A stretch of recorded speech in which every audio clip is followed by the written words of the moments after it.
Hello and welcome to Two Car Pros. My name is Ryan and today I am very excited because it is part one of our how to build a 5.4 liter 3-valve Triton Ford engine.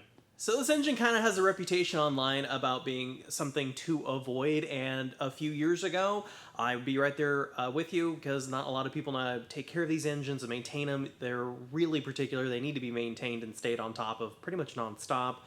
They're not like a regular engine you can kind of forget about a little bit. This really needs attention. But the truck market's really changed, the economy has changed, what things of worth have changed, so rebuilding these engines is going to become more and more important as time goes on and trucks become even more expensive and more complicated to maintain. This one's not that complicated comparatively to the new stuff that's being made now. So the story behind this engine is it is my personal 2005 Ford F-150. I've already pulled the engine out. I am doing a series on that as well. I'm doing a series on basically the overview of that project, Project Billy. This is the engine for Project Billy, and we will be showing you exactly how to tear it all the way down and build it all the way back up in this many-part, very lengthy series. I'm going to show you how to do every single nut and bolt, every single torque spec, every single upgrade you're going to want to do to make sure that this engine lasts a long time for you. This engine currently has 183,000 miles on it or something like that, and I want to get this block up to like 400,000 miles eventually. So we're going to build it very stout, very reliable, and a stock build. Unfortunately, I live in California, so I can't do anything power-wise because of emissions reasons. I have to get it smogged every 2 years, so there's not going to be any fun hot camshafts, nothing like that. So it's going to be a stock rebuild, but that doesn't really matter. It's going to be a great engine anyway, and I'm looking for reliability over power here in this instance. Before we go any further, let's go ahead and thank our sponsor once again, Summit Racing. They are sending me all kinds of parts to put this engine back together, and it's cool because they have late model stuff as well as the classic stuff. Summit Racing has been with us since we built our big block Chevy, our LS, and our Ford engine, and they're helping us build this Ford engine as well. So make sure you buy all your awesome speed parts at summitracing.com. So what does today entail? Today's going to entail putting the engine on a stand and starting our initial disassembly, removing the front accessories, damper, timing cover, things of that nature. So a little bit of a lighter day, but there is some details you need to pay attention to, and I'll go over those as we go along. So let's once again jump into another engine build. I'm so excited. So the next thing we're going to do is take a 17mm socket, and we're going to buzz these bolts off and hold on to these bolts. They're a little bit special and kind of hard to find, and we can reuse them. Sometimes you're able to just kind of walk off the flex plate like that, and sometimes they can be a little stuck. If they're a little stucky, you know, get a prying implement behind here and just kind of walk it off and hold on to your flex plate. They are often reusable. So here's another tip that most people forget, and it's this block plate. You absolutely have to take this off and put this back on. Don't forget this guy. Don't throw it away. It's a non-wear item. You can just paint it and put it back. So I have been trying to get this dowel out for a very long time. You can see it's kind of chewed and everything. It is just seized in there, man, and I can't get the engine on the stand with this dowel in there.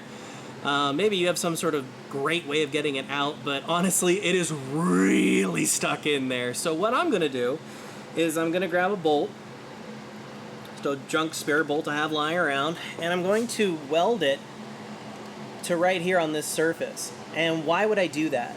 That is so I can put the slide hammer on this side of the threads and pull it off of there, you know, give it some taps to get it off. It is really stuck on there. That is the most stuck on dowel I have ever experienced in my life. Usually you can just kind of pull them out with channel locks.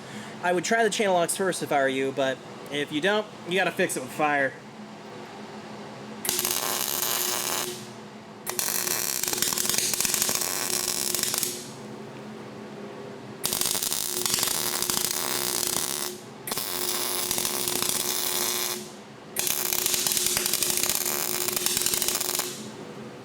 Now that might not look great, but it's gonna work great.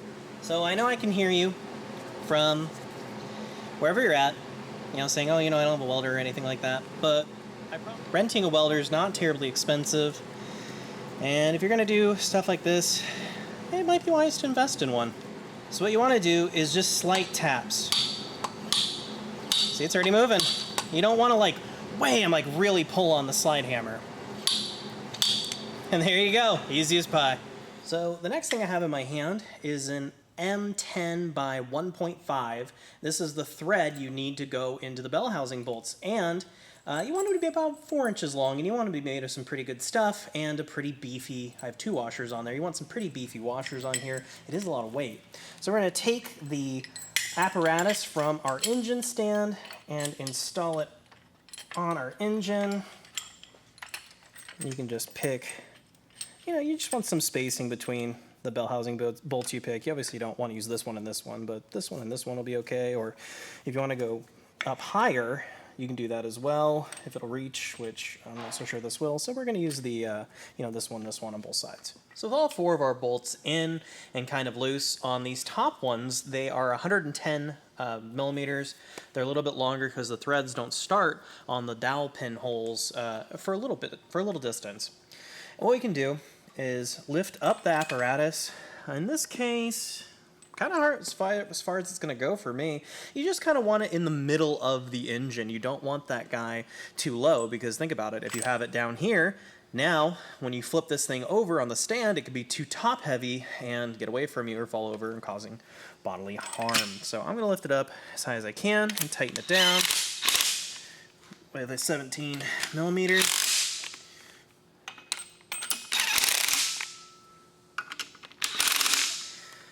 There we go. And now that the bolts on the engine are actually tight, I can tighten the ones on the stand's apparatus. And do everything in a cross pattern just for consistency's sake.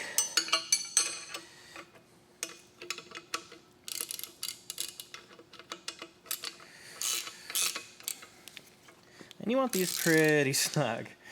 They're holding your engine, after all.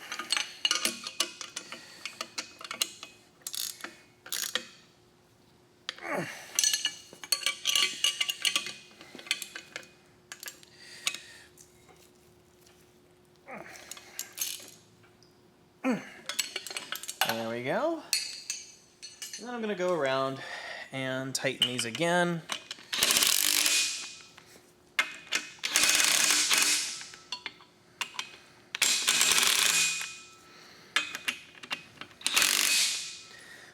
That looks excellent. So often when I work with this engine stand that I like and this engine crane that I like, the legs are often too wide to really want to make this work. So what I've found is actually easier in my situation is to pick up the stand and put it on there. There we go, not too bad. And if the pin won't go in, just lift one side of the engine up until it does, and it should look like that as your finished product. This is actually not too bad on the leg arrangement. So this is kind of what it looks like. I have the legs, they're not on top of each other, kind of crisscrossed. And I think this is going to work great. And we can slowly let the weight off of our engine hoist onto our stand. Just like that. And then get the engine crane out of there. We don't need that guy for a long time.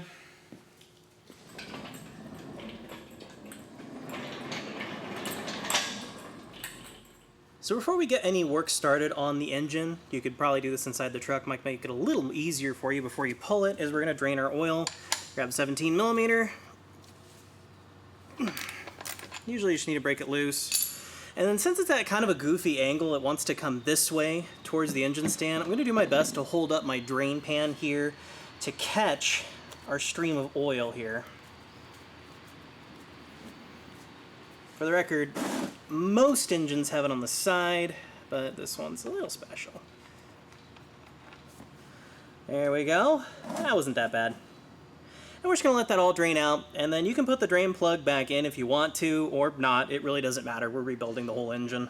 So the next thing we can focus on is removing our power steering reservoir and bracket. Just going to get this hose off of our pump. Alternatively, you could just slice it off, but I want to show the quote-unquote proper way to do this. So my toes is pretty much ruined. I'm just going to slice the end off here so I can get it off. Just peel it off this fitting, essentially. Now with the tension removed, we should be able to just kind of pull it off of there. There we go, that's better.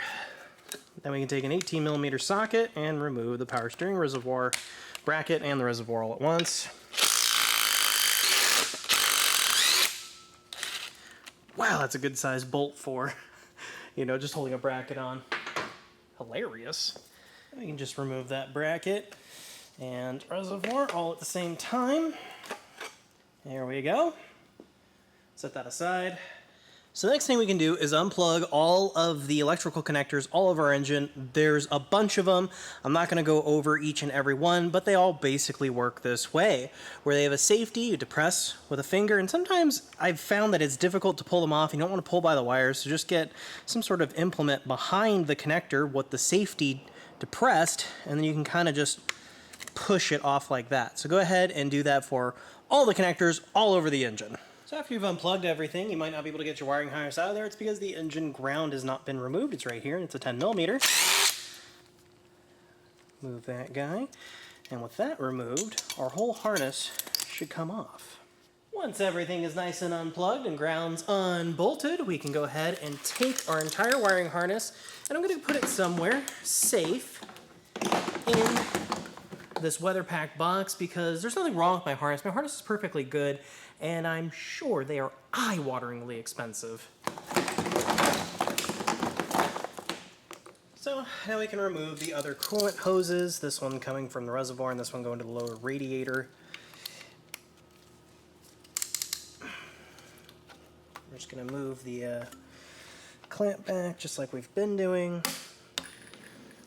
We can just pull that coolant off. Now we can just pull that hose off. Now more than likely there's going to be coolant. Yeah, a little bit, not too bad. And we can remove this one as well. There we go. So the next thing I'm going to do is remove our power steering pump. There are 3 10mm bolts, and you will need a deep well for the bottom one. And hold on to these bolts, they're a little special, and they pretty much only hold the power steering pump to the head. So let's remove those.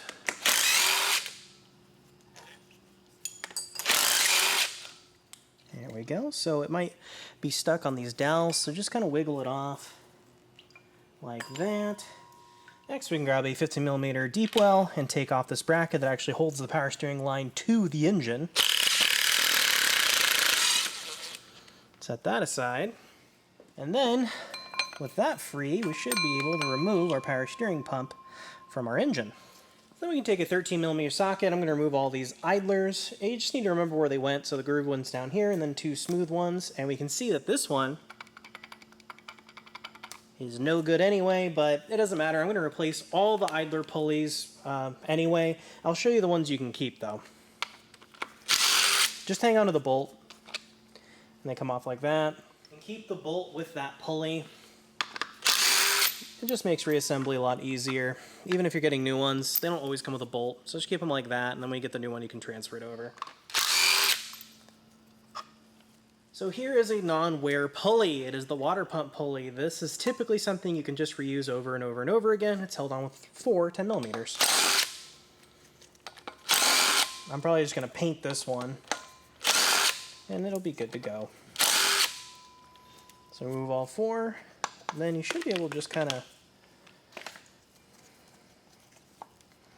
walk it off. Sometimes they get a little sticky on the center register there. Just keep walking it back and forth until it eventually comes off like that, and then I'm just going to keep the bolts with this and probably just repaint it and reuse it. Then we can remove our tensioner here for a serpentine belt, 3 10mm, and I'm just going to replace this one as well. Little spring in there can get old and fatigued and allow slop, which I don't want. So I'll be getting a new one of these for sure. And again, keep the bolts with the accessory. So I'm going to, just transfer the bolts over and we'll be good to go on this guy. There are 3 10mm bolts holding the AC compressor on, and I wanted to point out as well, when you're removing the engine, if you're having a little bit of difficulty, you can take these AC lines off and get a little more clearance, but if you take the flex plate before you even take the engine out, you shouldn't run into that problem at all. And again, keep your bolts with your accessory, because look how special these bolts are. So as you take the third one out, brace the compressor. It's a little heavy, and hold on to the compressor anyway because there is usually a core charge, but again, I'm gonna get a new one. There we go. And then we can remove our water pump, and it is 4 10mm bolts. Remove them like that.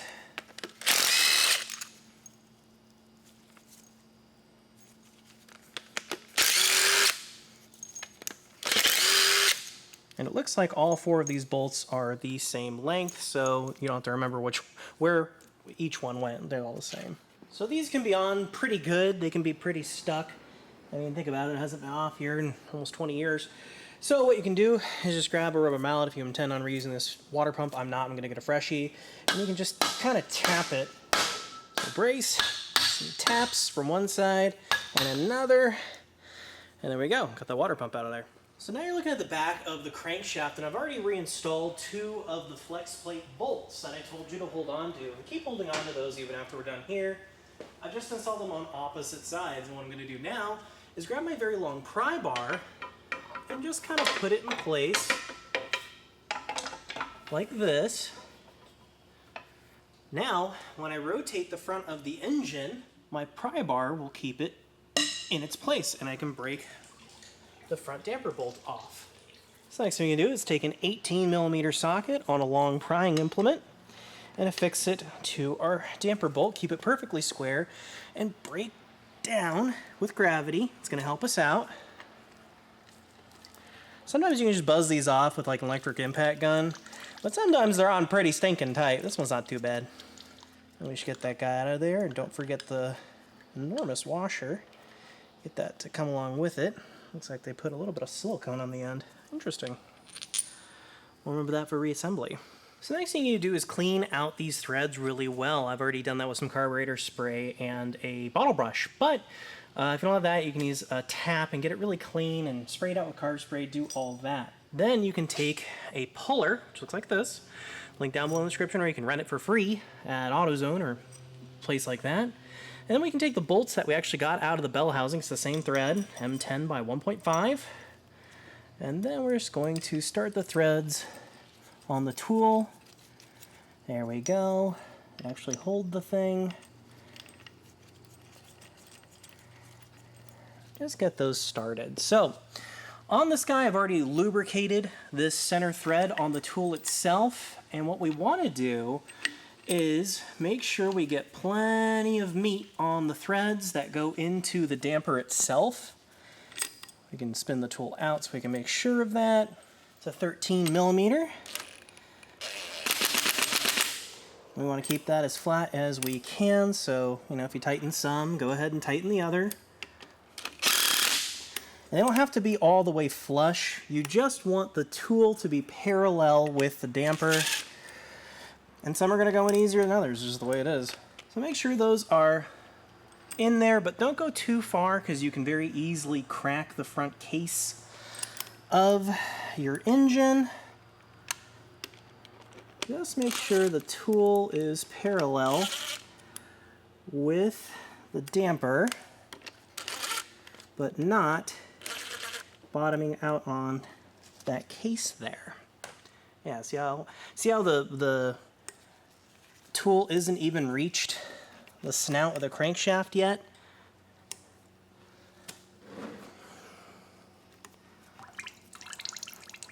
So then we can spin this until that cone on the tool is perfectly sitting in the snout of our crankshaft, just like that. Oh, that's really good.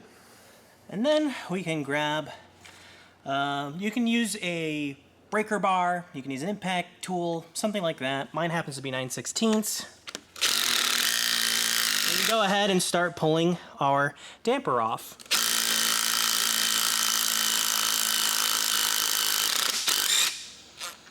Just like that. Super easy. Then we can move our crankshaft positioning sensor. It's 8mm. And I'm going to replace mine, but I'm going to hold on to it so I can make sure that the stock unit is replaced correctly with the right one. Ugh, sometimes they're a little sticky because you're just defeating that O-ring. I'm going to set that aside. I'm going to keep the bolt with it so I don't lose it. So the next thing we can do is remove our valve covers. And the cool thing is the valve covers are pretty much exactly the same, so we can remove this line for the PCV and hold on to this. Again, this is pretty much a reusable item. And if it's something really easy to get to, I'm okay replacing it with that unit. Then we remove our coil packs. They are a 7mm. And with those removed, you should be able to just kind of twist them and then pull them straight out. Now, I've replaced these fairly recently, so I'm probably just going to reuse these. I'm just going to hang on to them. But if you are doing a new, fresh build and you've never replaced these, I'd go ahead and just get a whole new set because these things go out like you would not believe. Perfect. And then we can remove all the 8mm bolts that hold our valve cover on. Once we're sure all the bolts have been loosened, I'm actually just going to leave them in the valve cover so I can't misplace them. We can just kind of use a prying implement right here to separate it. Might be a little sticky on you. Be gentle with it. It's just a plastic valve cover, and these are, again, an on-wear item. You could just go back and use this exact same valve cover on your fresh build. Go ahead and remove that straight up and out, revealing our valve train. The next thing we can do is hose down these exhaust manifold studs with some WD-40 on the top and the bottom, because we have a great opportunity to get these off right now. We can grab a 13mm deep well and remove those. Sometimes the stud will come out with it. That's perfectly fine as well. Probably because we're going to put new studs in here anyway, so that kind of works out. Actually saves us a little bit of time. And then with our last one, support the manifold, and you can just remove the whole thing and get those gaskets out of there and throw the gaskets in the trash. We're going to need new ones. So now we're going to undo our front cover here. I'm going to start with this one on the top right. It is a 15mm. So the way this one works is you take this off, and then it gives you an exposure to the next tier, which I believe that's 17. It was 18mm. And that gets the rest of this really goofy looking bolt. I'm going to put that somewhere safe because, you know I'm going to lose it. Do the same thing for this one.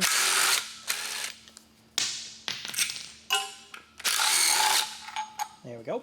And then the rest of these bolts, I believe, are 13mm.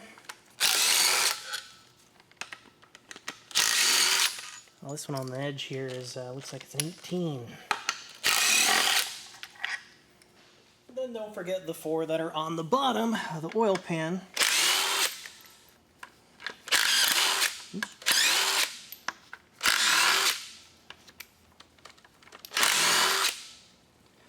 It's looking pretty good.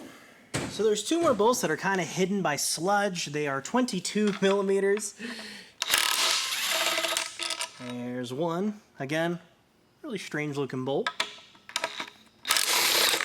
And there's the other. And put these somewhere safe because I can't imagine how difficult it is to get another one of these. So now with all our bolts removed, we should be able to remove our front cover, exposing our timing set. Pull it straight to you. Yeah, all right. And this exposes our timing set. As you'll notice, it's not like a conventional like LS or a big block Chevy or a small block Ford, something like that. It actually uses 2 timing chains because it is overhead cam. It's not like an LS where it just has one in the center. You use push rods. That uses 2 big timing chains. So that wraps up our first episode on our 5.4 liter 3-valve engine. This is amazing that I get to build a 4th engine on this channel. I never thought I'd even get past 1, so getting to do my 4th is amazing. Thank you so very much for all the support.